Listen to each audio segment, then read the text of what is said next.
오늘날 집집마다 거울이 하나 두 개씩은 있습니다. 화장실에도 거울이 있고 또 필요에 따라 거실에도 거울이 있습니다. 어차피 본다고 해서 바뀔 얼굴은 아니지만 계속해서 거울을 봐야 할 이유가 있기 때문에 거울을 가까운 곳에 둡니다.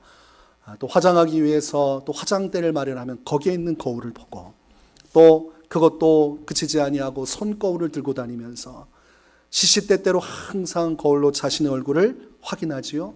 화장할 때도 본 얼굴, 세수할 때 본 얼굴, 또 지나가면서도 보고 또 식사하고 나서도 보고 또 중요한 사람을 만나기 전에도 보고 항상 우리가 거울을 보는 이유는 거울을 보아야 자기 자신을 살필 수 있고 또 실수를 하지 않기 때문입니다. 그래서 거울로 얼굴만 보는 것이 아니라 몸 전체도 보지요. 옷 가운데 흐트러진 것은 없나, 또 잘못된 것은 없나, 내가 알지 못한 어디에 무언가 묻어있지는 않나, 앞모습도 보고 또 뿐만 아니라 뒤돌아서 이제 눈으로 이렇게 보면서 뒷모습도 이제 비추어 봅니다. 미용실에 가면 머리를 다 잘라준 이후에 앞모습만 보여주지 않고 뒤에 거울을 대서 손님 뒷모습도 이렇게 되어 있습니다라고 보여주죠. 확인시켜주는 겁니다. 직접 눈으로 보고 확인하고 점검해 보라는 것이죠. 그렇게 우리는 일상 속에서 거울과 떨어지지 않은 항상 거울을 통해서 자기 자신을 살피는 삶을 살고 있습니다. 우리가 무심코 지나가기 때문에 잘 모를 뿐이지. 오늘도 여러분 교회 오시기 전에 거울 보셨지요? 거울 안 보고 오신 분 있습니까? 그런 담력과 용기를 가지신 분이 있습니까? 없지요. 혹여 몰라서 예배 전에라도 가서 교회 화장실에서도 얼굴 한번 쫙 비춰보고 온몸을 이렇게 구석구석 살피는 이유, 혹시 모를 실수를 방지하고 잘못된 일이 발생하지 않도록 미연에 준비를 하는 것입니다. 그래서 준비하고자 하는 마음이 있으면 항상 거울을 가까이 하고 자기 자신을 살피고 자기 자신을 단장합니다. 거울을 가까이 하고 단장하는 사람일수록 사람들 앞에서 좋은 모습을 보여주고 또 좋은 관계를 유지할 수가 있습니다. 거울을 보지 않고 살면 그 담력 속에서 어떤 실수가 발생하게 되겠습니까? 밥 먹고 나서 고춧가루가 껴져 있는데 환한 인자한 미소를 지어봤자 소용이 없죠. 그 사람 눈에는 고춧가루만 보일 뿐입니다. 항상 저걸 어떻게 떼어줄 수도 없고 말해줄 수도 없고, 또 우리가 동대문 남대문 열렸다고 하죠. 지퍼가 열렸는데 그걸 확인 못하면 상대방이 참 난처합니다. 그걸 중보기도 해줄 수도 없고, 그렇다고 어떻게 이거를 해야 되나, 또 목사님께 말한다고 해서 될 문제도 아니고 참 어려움이 있을 거예요. 저도 사역을 바쁘게 하다가 화장실에 갔더니 남대문이 열린 적이 있어요. 마음속에 그 집사님이 나한테 말씀을 해주시면 좋았을 텐데, 아마 그 안에 내적 갈등이 있었겠죠. 말씀을 드릴까 말까. 그러다가 차마 말씀은 못 드리겠구나 지나쳤지만, 자기 자신을 살피지 않으면 거울로 자기 자신을 계속 확인하고 점검하는 이 과정이 생략되면 큰 신뢰를 범할 수가 있습니다. 그래서 거울 가까이 하고 항상 살피고 또 살피는 것입니다. 육신의 삶에 있어서 이 거울이 그렇게 유용하고 필요하고 항상 거울로 내 자신을 살피는 것이 중요한 만큼 또한 더 중요한 것이 있죠. 영적으로 자기 자신을 살필 수 있는 영적인 거울을 항상 가까이 두고 살피는 삶의 모습이 또한 아주 중요하다고 할 수 있겠습니다. 그러면 우리의 영적인 모습을 살필 수 있는 영적인 이 거울은 무엇이겠습니까? 오늘 제목을 보면 알 수 있어요. 말씀의 거울입니다. 말씀의 거울. 하나님의 말씀을 통해서 그 말씀 속에 우리의 영적인 모습을 비추어 볼 수가 있습니다. 이 말씀을 통해 우리의 모습을 비추어 보는 것이 너무나 중요하고, 우리가 말씀으로 내 자신을 살펴봐서 무엇이 문제가 있는가 없는가, 지금 어떤 오물이 묻어 있는가 없는가, 이걸 살피지 못하면 그릇된 확신 속에, 그릇된 착각 속에 살아갑니다. 자기가 깨끗하고 하나도 문제가 없는 줄 착각하고 살다가 큰 실수와 낭패를 보게 되고 마는 것이죠. 현실 인식이 바르고 온전한 것이 아니라 나름대로의 생각과 확신이 있지만 실제로는 틀린 것입니다. 나는 영적으로 항상 온전하고 문제가 없고 바르게 살고 있어 라고 확신을 갖고 있어도 실제로는 그렇지 않을 수 있다는 사실을 말씀드리는 것입니다. 말씀의 기준이 없으면, 이 말씀을 통해서 우리를 비추지 않으면 문제가 생겨요. 말씀을 통해서 판단을 할 수 있습니다. 하나님의 말씀을 기준으로 선과 악이 판단되고 죄와 의가 판단되고, 그 안에서 비춰볼 때 내가 선한 삶을 살고 있는지 악한 삶을 살고 있는지, 그 말씀을 토대로 해서 내가 죄악의 길을 향해 가고 있는지, 죄악을 벗어나 거룩한 삶을 살고 있는지, 이 말씀을 기준으로 해서 말씀으로 나를 살필 때만이 나 자신의 영적인 상태를 진단할 수 있다는 것입니다. 청진기를 대보아야 나의 심장 소리를 듣고 나의 심장 상태가 확인되듯이 말씀으로 내 자신을 대고 말씀으로 나를 비추어 보아야 내 상태가 온전히 판단되어진다는 것입니다. 그래서 말씀을 멀리하는 인생, 말씀의 중요함을 모르고 말씀을 덮어두고 사는 인생은 그릇된 자기 확신에 빠져서 죄악에 들어가게 되어 있습니다. 무엇이 옳고 무엇이 그르고 지금 내가 어느 길로 가는지를 모르니까 광야에서 향방 없이 방황하듯이 인생을 방황하며 살아가요. 그래서 말씀으로부터 멀어져 헛된 인생, 착각 속에 사는 인생을 일컬어 성경 말씀은 영적으로 잠들어 있는 자라고 말씀합니다. 잠이 들면 사리분간 못해요. 지금 내 차가 고속도로를 향해서 저 절벽으로 향해 치닫고 있는지 아니면 바른 길을 통해서 바른 목적지로 가는지 모르기 때문에 말씀을 멀리하면 영적으로 잠든 자가 됩니다. 또한 말씀을 멀리하면 영적인 맹인 상태가 됩니다. 말씀 가운데 산다고 하면서도 말씀의 통제를 받지 않고 앞이 아무것도 보이지 않는 맹인처럼 그릇된 길로 가면서도 만족스럽게 신앙생활을 하죠. 하나님의 뜻이 아닌데도, 그 길로 가면 망하는데도, 성령께서 가지 말라고 하시는데도 확신을 가지고 소신을 가지고 기쁨으로 그 길을 가니 그야말로 맹인이 아니고선 그렇게 갈 수 없는 상태에 빠지게 됩니다. 그래서 성도는 하나님의 말씀을 거울 삼아서 항상 그것을 기준 삼아 자기 자신의 영적인 상태를 살피고 또 살펴야 됩니다. 손거울은 가지고 다니지 않을지라도, 하루 한 번 내 얼굴 거울에 비춰보지는 못한다 할지라도 우리가 말씀을 통해서 우리의 영적인 상태는 반드시 살펴보아야 합니다. 그래서 말씀을 통해서 영적인 통찰을 해야 우리가 지금 어디로 가고 있고 또 이제 어디로 향하여 가야 되는지 현재의 나의 영적인 상태와 지금 영적인 방향성을 가늠할 수가 있는 것입니다. 그러므로 여러분은 말씀을 날마다 가까이 해야 합니다. 하루에 거울 2번 보면 말씀은 몇 번 이상 봐야겠습니까? 청아한 목소리가 들렸어요. 2번 이상 봐야 된다. 근데 거울은 한 10번 보는데 말씀을 한 번도 보지 않고 산다면 용감한 사람이죠. 거울을 보지 않을 때 문제가 되듯이 영적으로도 똑같습니다. 말씀의 거울로 내 삶을 비추어 보지 않으면, 말씀을 통해 가야 할 길을 우리가 온전히 살피지 않으면 똑같이 문제가 생겨나는 것이죠. 그래서 우리는 말씀을 가까이 해야 되고, 그 말씀을 가까이 한 곳에서 그치는 것이 아니라 말씀을 가까이 할 때 우리가 도움을 받아야 됩니다. 그 도움은 성령의 도우심입니다. 성령은 감화, 감동을 주시는 영으로서 하나님의 말씀을 깨닫게 하시고 그 말씀 안에서 우리 자신을 온전히 살피게 하십니다. 성령은 말씀과 동떨어져서 따로 역사하시는 것이 아니라 말씀 가운데 나타나셔서 말씀을 통해 우리 가운데 음성을 들려주시고 말씀을 통해서 우리가 가야 할 길을 제시하시는 말씀의 영이시고 말씀을 통해 성도의 인생과 영혼을 주장하시는 분이에요. 그래서 말씀만 보는 것이 아니라, 말씀만 가까이 하는 것이 아니라 이 말씀을 통해서 살아계신 성령의 감화와 감동, 이 말씀을 조명하시고 어두운 길에 헤드라이트를 선명하게 비추듯이 이 말씀을 볼 때 성령께서 말씀을 통해 나 자신을 조명하여 온전히 살피게 하시는 성령의 도우심이 필요한 것입니다.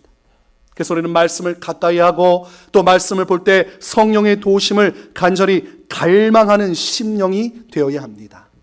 우리가 말씀을 가까이 하고 성령의 도우심을 통해 우리 자신을 조명하지 않으면 그저 말씀만 보는 것에 집중하고 성령의 도우심을 받는 것에 우리가 무관심하면 어떤 일이 벌어지냐면 도리어 내가 누구인지 나 자신을 이해하지 못한 채 다른 사람을 정죄하는 자가 됩니다. 말씀을 듣고 말씀 안에서 많은 지식은 있으나 정작 내 자신이 문제점이 무엇이고 하나님께서 나를 어떻게 보시는지는 알지 못한 채 다른 사람만을 판단하는 자가 됩니다. 그래서 누가복음 6장 41절 42절에 어찌하여 형제의 눈 속에 있는 티는 보고 내 눈 속에 있는 들보는 깨닫지 못하느냐.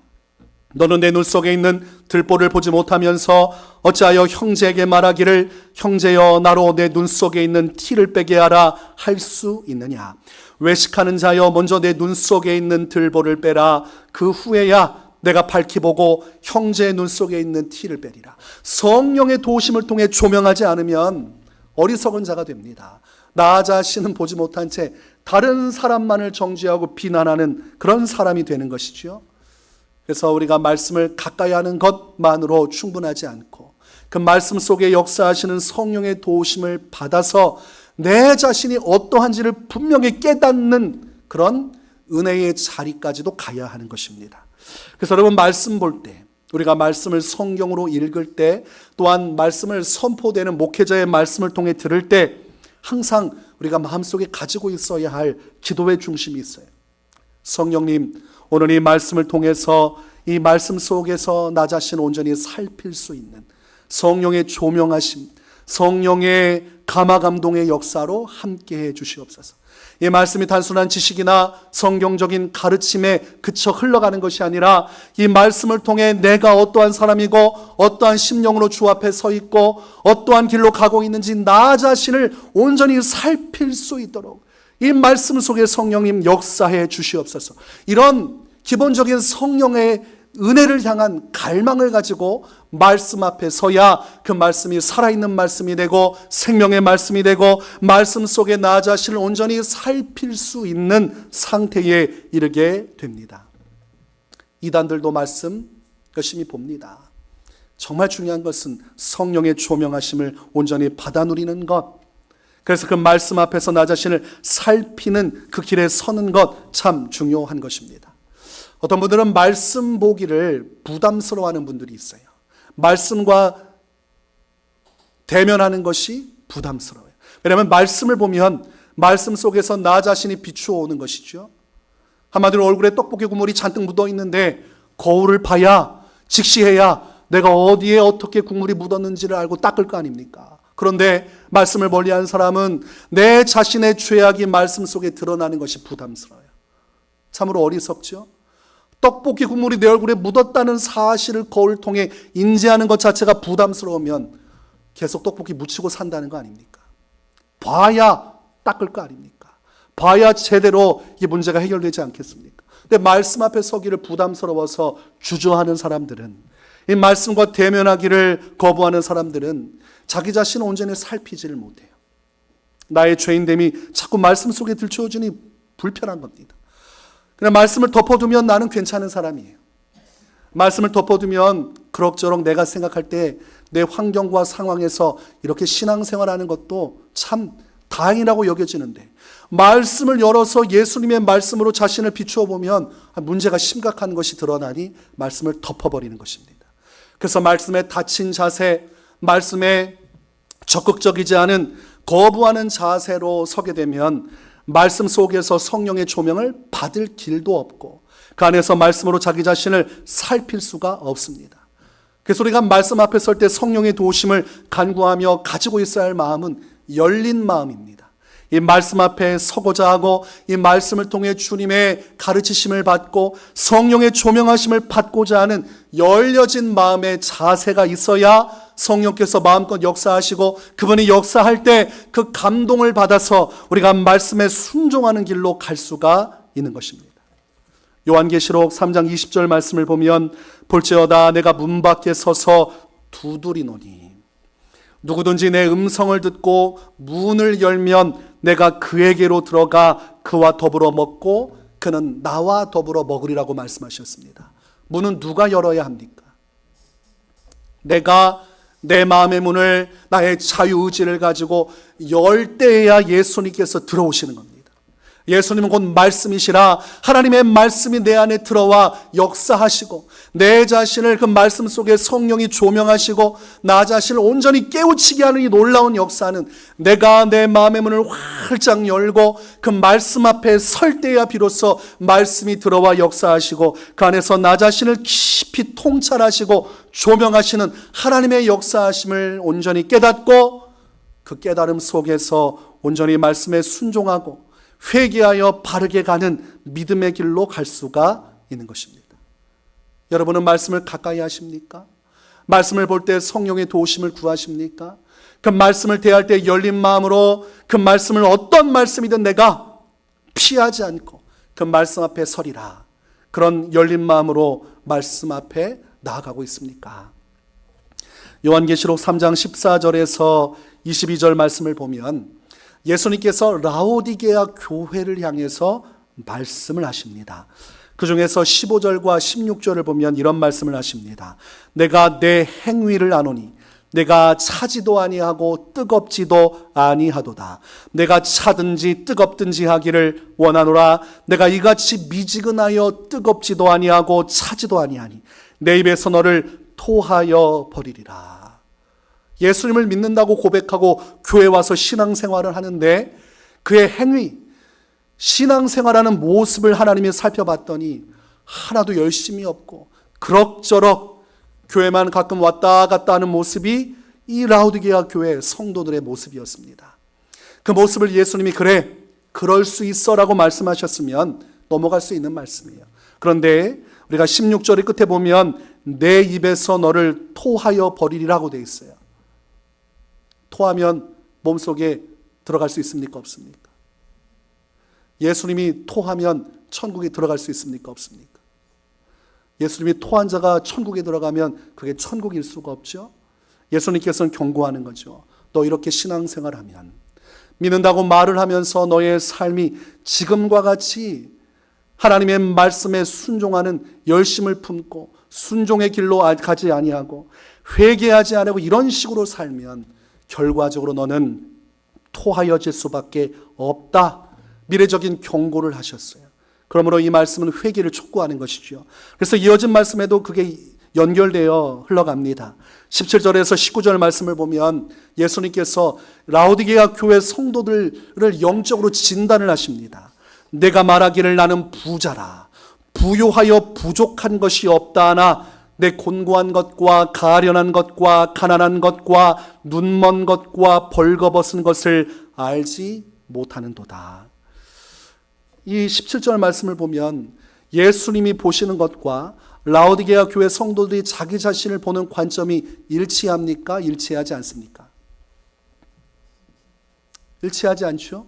라오디게아 교회 성도들은 신앙생활하면서 나는 부요하다, 부족한 것이 없다고 말하는 사람이에요. 하나님의 은혜를 잘 누리고 있고 이 정도 신앙생활하면 괜찮다라고 자기 자신을 평가하고 있는데 예수님의 평가는 다릅니다. 그러므로 이들이 지금 착각을 하고 있다는 것이죠. 나름대로의 기준을 따라 나름대로 판단할 때 영적으로 부요하고 하나님의 은혜 안에서 바르게 신앙생활을 우리는 하고 있어 라고 결론을 내렸지만 예수님은 그렇지 않다고 말씀하십니다. 영적인 상태를 진단하는 데 있어서 라오디게아 성도들이 진단하는 것과 예수님이 진단하시는 것이 이렇게까지도 차이가 나는 것을 보면 이것은 우리에게 분명한 경고를 주는 말씀이죠.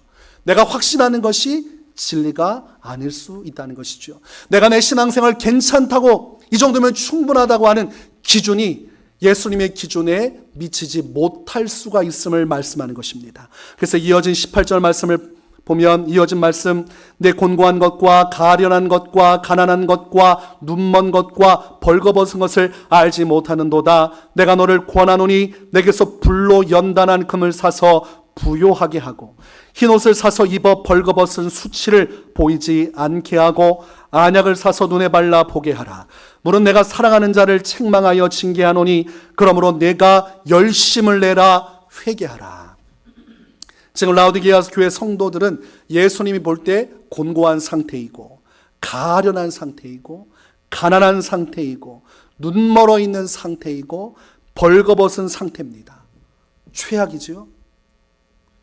벌거벗은 채로 그리고 앞을 볼 수 없고 몸이 기근이 가득해서 빼빼 말라서 영적으로 굶주려 있고 그 모습이 참으로 가련하기 그지없는 완전히 영적으로 거지꼴인데 이 사람들은 우리는 신앙생활을 잘하고 있다 이렇게 말한다는 겁니다.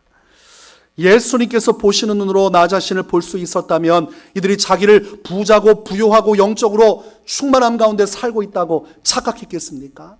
이들이 영적으로 잠들어 있기 때문에, 그리고 영적인 맹인 상태이기 때문에 지금 자기 자신이 어떠한지를 보지 못하고 있어요. 그러므로 주님은 이들에게 분명하게 말씀하죠. 너의 현재의 모습이 어떠한지 분명히 영적으로 바로 이해하고 바로 볼 수 있어야 하고, 그리하여 너희는 온전히 그 사실을 깨달아 회개하는 자리로 가서 지금처럼 신앙생활 하선 한다고 하나님 앞에서 바른 열심을 내는 온전한 믿음의 길로 다시금 돌아가야 할 것이라고 말씀하고 있습니다. 그래서 18절에는 흰 옷을 사서 입으라 이렇게 말씀하고 있어요. 라오디게아 교회 성도들이 흰 옷을 사서 입는다는 것은 무엇을 뜻하겠습니까? 단체로 백화점에 가서 하나님께서 하신 말씀이 있으니 우리가 흰 옷을 사십시다. 우리가 세일해서 한 30벌 사서 입고 예배하면 되지 않겠습니까? 라고 이해한다고 그러면 영적인 맹인입니다. 지금 예수님이 하시는 말씀은 십자가의 보혈 앞에 철저히 너희의 행위와 불순종의 삶들을 회개하고 이제는 말씀 앞에 서서 바르게 살아가라고 말씀하는 것이요. 또한 이어서 하신 말씀, 안약을 사서 눈에 발라 보게 하라는 것은 성령의 감화와 감동을 통해 이제 영적으로 깨어나 너희 자신을 직시하고 온전히 어느 길로 가야 하는지 깨달아 말씀 앞에 서야 한다고 말씀하는 것입니다. 십자가의 속죄의 용서함을 받고 성령의 조명하심을 통해 바른 진리의 길을 따라 이제는 회개하여 열심으로 주님을 섬기는 참된 믿음의 성도로 서야 한다고 말씀하고 있습니다. 그렇지 않으면 지금처럼 미지근하게 내 나름대로 내 기준을 따라 신앙생활하면 토하여진다고 말씀하세요. 제일 무서운 신앙이 내 나름대로 신앙입니다. 내 나름대로의 신앙에 빠지면 기준이 없습니다. 사사시대의 왕이 없으므로 자기의 소견대로 살아가는 것처럼 하나님의 말씀이 기준이 되어 말씀으로 나를 비추어야 되는데 그 말씀의 기준을 덮어버리고 말씀의 비중이 내 인생이 없어서 말씀의 거울을 닫아놓은 채로 내 나름대로의 기준으로 살면 저마다 믿음의 척도가 달라요. 어떤 사람은 한 달에 한 번 교회 나와도 충분하다고 말을 합니다. 바쁜 세상 믿음 가지고 예수님 모시고 살다가 한 달에 한 번이라도 교회 오면 그게 믿음이지. 이 시대에 그런 믿음이 어디 있겠는가. 또 어떤 사람은 분기별 한 번만 나와도 충분하다고 생각해요. 아니 절은 1년에 한 번 가도 된다는데 무슨 교회 이렇게 많이 나가냐. 내가 분기에 한 번만 나가도 내가 불교인보다는 더 신앙생활 열심히 하니 분기에 한 번만 나가도 그 믿음 생활 잘하는 거야. 또 어떤 사람 뭐라고 합니까? 1년에 한 번만 내가 주님을 만나도 주님이 나를 잘 아셔서 내가 얼마나 바쁜지 주님이 아셔서 1년에 한 번 그날 와도 주님이 나의 믿음을 보시고 나를 인정해 주실 거야. 저마다 기준이 같습니까? 다릅니까?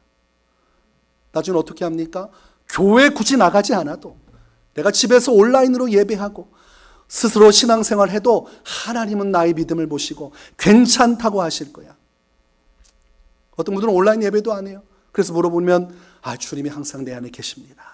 항상 삶 속에서 주님과 동행하고 있어요. 꼭 교회 가야만 믿음 생활하는 겁니까? 예수님 내 안에 모시고 항상 그분을 마음속에 품고 내 인생 살아가면 그게 믿음이죠. 기준이 어디 있어요? 내게 있습니다. 신앙생활이 미지근하죠. 굳이 그렇게 열심히 살 이유가 없어요. 왜요? 기준이 없기 때문입니다. 라오디게아 교회 성도들이 그러했어요. 이 정도면 충분하다. 이 정도면 내가 바르게 예수 믿는 거야 라고 했지만 예수님은 너는 벌거벗었고 가난하고 가련하며 내게 합당하지 아니하며 내가 너희의 삶의 행위를 보니 믿는다고 말하면 사는 너희의 삶은 너무나 구역질이 날 정도라. 지금 성령의 조명하심을 통해 깨닫고 그 앞에서 회개하여 바른 믿음과 바른 신앙의 행위를 가지라고 그들을 불러내고 있는 것이죠. 사랑하시니 이제 돌아와야 된다고 그 기준을 너의 기준에서 벗어나야 한다고 말씀합니다. 그러면 어느 기준으로 부르시는 겁니까? 예수님의 모든 기준은 말씀의 기준입니다. 말씀. 내가 너에게 전한 말씀, 성령을 통해서 계시한 기록된 말씀을 통해서 그 기준을 따라 그 말씀 속에 성령의 조명하심을 통해 너의 삶을 들여다보고, 그 말씀에서 멀어졌다면 말씀으로 가까이 오고, 말씀의 길에서 벗어나 죄악의 길로 가고 있다면 수정하여 말씀에서 명령하는 그 길로 나와 그 믿음 안에 살아와야 그것이 바른 믿음이요, 그 믿음은 열심을 내는 믿음이요, 그 믿음은 나의 뜻 안에 머무는 믿음이라고 말씀하고 있습니다. 오늘날 저마다 다 믿는다고 말해요. 이단에 가도 믿는다고 하고, 각자마다 저마다 신앙생활 알아서 다 하면서 춘추 전국 시대인 것처럼 그냥 믿음을 갖다 붙이면 다 믿음이 되는 줄 압니다.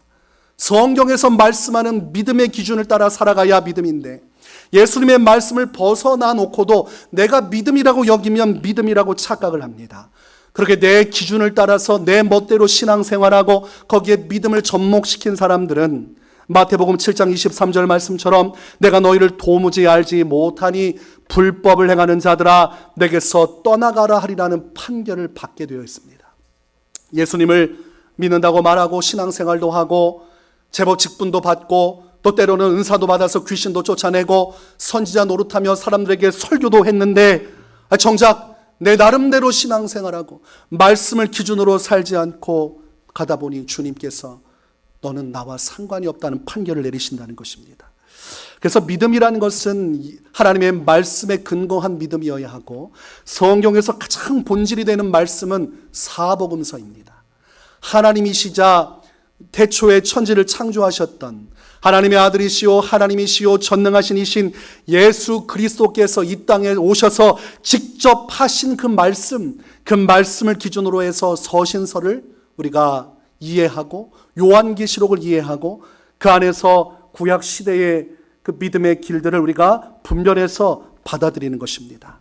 그래서 예수님은 마태복음 7장 21절에 나더러 주여 주여 하는 자마다 다 천국에 들어갈 것이 아니요 다만 하늘에 계신 내 아버지의 뜻대로 행하는 자라에 들어가리라고 말씀합니다. 하나님의 말씀을 기준으로 하여 그 말씀의 통치를 받고 말씀을 통해 자신을 비추어 그 말씀에 순종하는 길로 간 그 믿음을 소유한 자만이 영생을 누리게 되고, 교회라는 이름을 가지고 있다고 해서 신앙의 행태를 보인다고 해서 천국에 갈 수 있는 것은 아니라고 분명히 말씀하고 있는 것입니다. 그러므로 시대가 악해지고 영적으로 혼돈이 커지고 거짓 선지자들이 교회 안에 들어오고 교회 밖에 나타나 이단의 행태로 정통교회 목사로 그리고 말도 안 되는 수많은 방식으로 성경 말씀을 훼손하지만, 성경 말씀은 절대로 훼손되어질 수 없고, 오늘날 말씀을 저버리고 내 나름대로 신앙생활하는 성도들, 그것을 믿음의 자유라고 말하지만 그것은 성경적으로 보면 불법이고 방탕이고 방황입니다.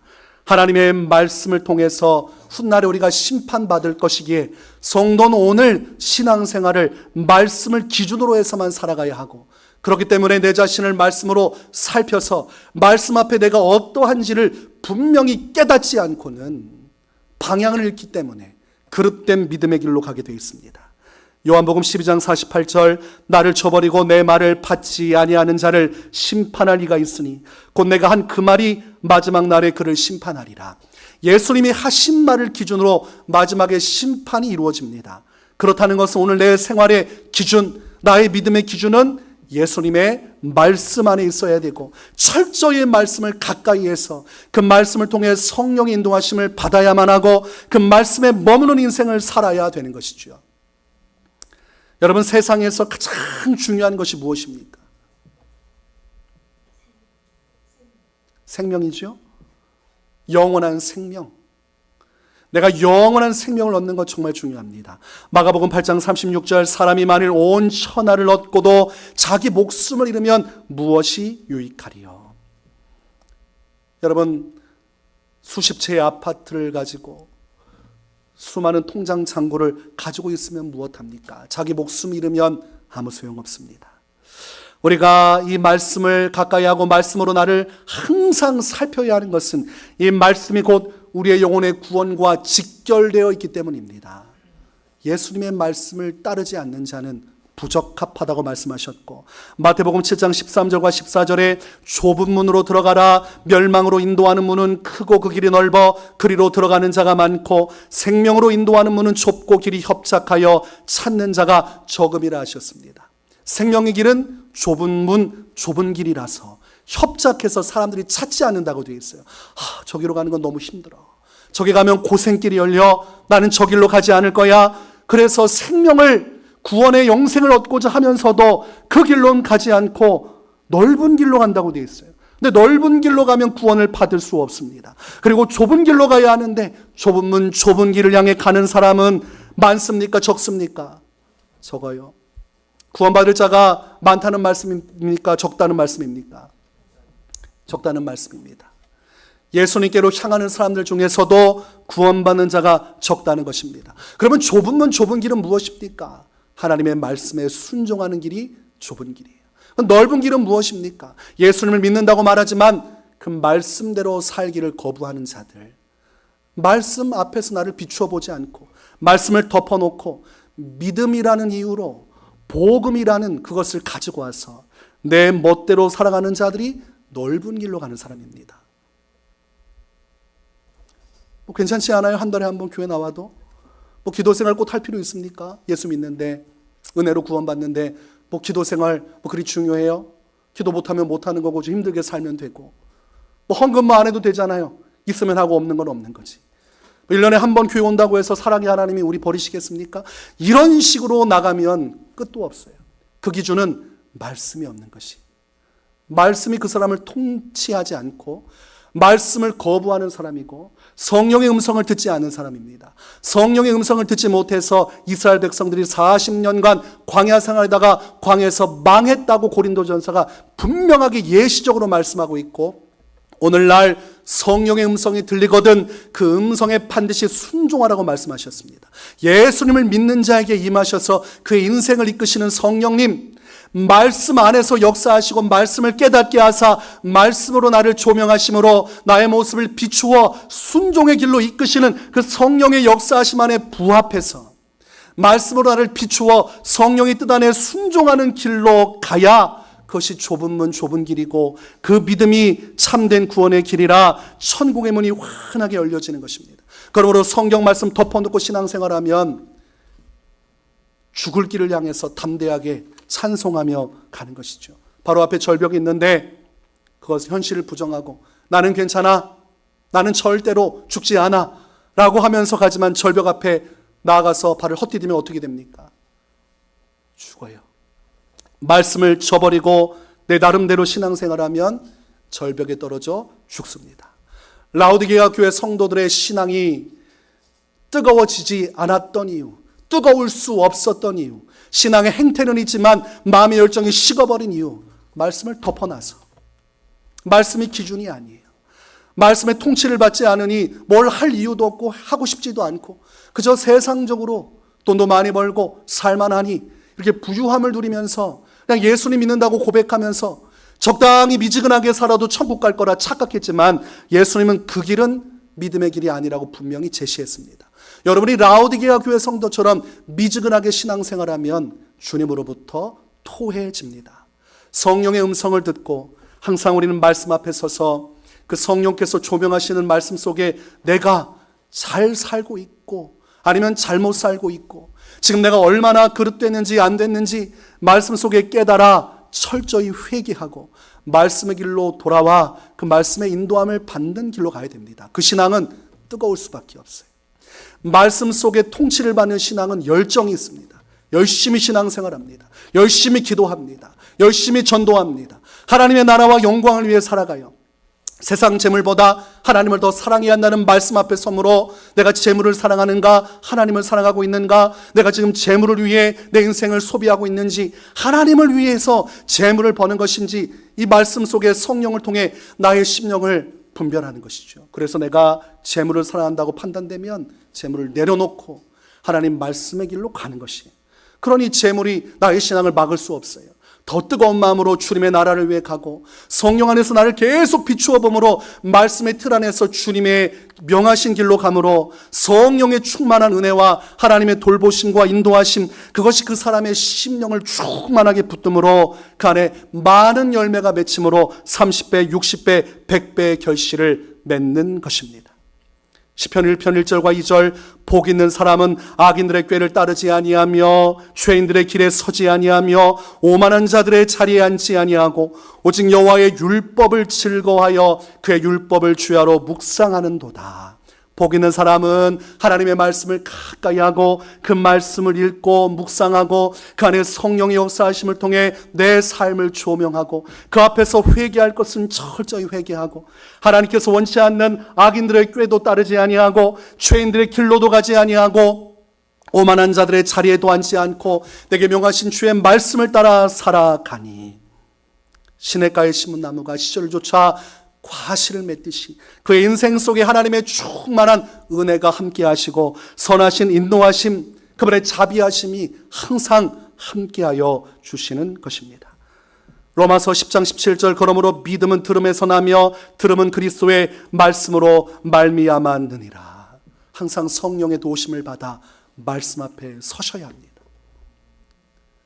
말씀을 가끔 듣는 자가 아니라 말씀을 듣는 자리에 항상 와서 성령의 도우심을 구해서 그 말씀 속에 나를 항상 비추어 봐야 돼요. 내가 바라보는 나와 예수님께서 바라보시는 내가 극단적으로 다를 수 있다는 사실을 항상 유의하고 내 관점으로 나를 판단하고 착오에 빠져 그릇된 길로 가면 안 되고 말씀을 통해 성령의 인도하심을 통해 예수님이 나를 바라보시는 그 시선으로 말씀을 통해 나를 바라볼 때 그때 회개가 일어납니다.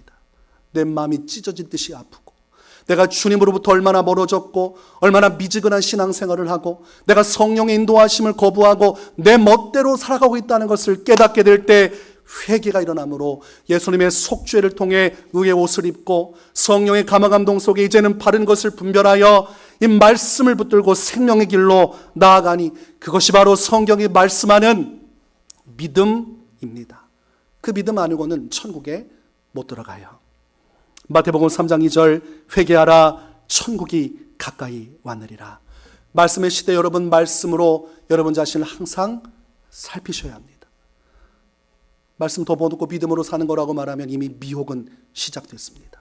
성령의 인도함을 말씀 아니고도 받을 수 있다면 이미 꾀에 넘어간 것입니다. 성령님께서는 말씀 안에 나타나 역사하시고 말씀을 통해 조명하시고 말씀으로 나를 이끄심으로 항상 말씀의 거울을 가까이 하고 항상 자신을 살펴서 우리 다 함께 뜨거운 열심을 내서 하나님의 백성답게 믿음의 사람답게 제멋대로 흩어져서 세상 속에 취하여 토해지는 멸망의 길로 가는 자가 아니요 살아있으나 죽은 자가 아니요 예수님을 믿어 진실로 그 믿음 속에 승리할 수 있는 참된 성도로 살아가시기를 주님의 이름으로 축원합니다.